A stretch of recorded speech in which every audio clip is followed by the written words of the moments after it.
Hi guys! Welcome back! Dito sa NAIA Terminal 3, nasa ground floor ang arrival area. Dito sa bay number 13, located ang nag-iisang smoking area sa buong Terminal 3. Katabi nito ang gate number 7, arrival entrance. Pagpasok sa gate number 7, ito ang makikita nyo. Mga fast food and restaurants and pasalubong stores.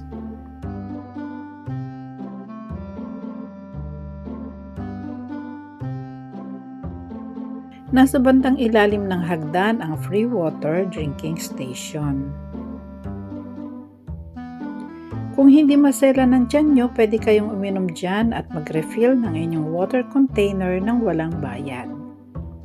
Malamig na rin ang tubig dyan. Thank you guys for watching and see you again soon. Bye!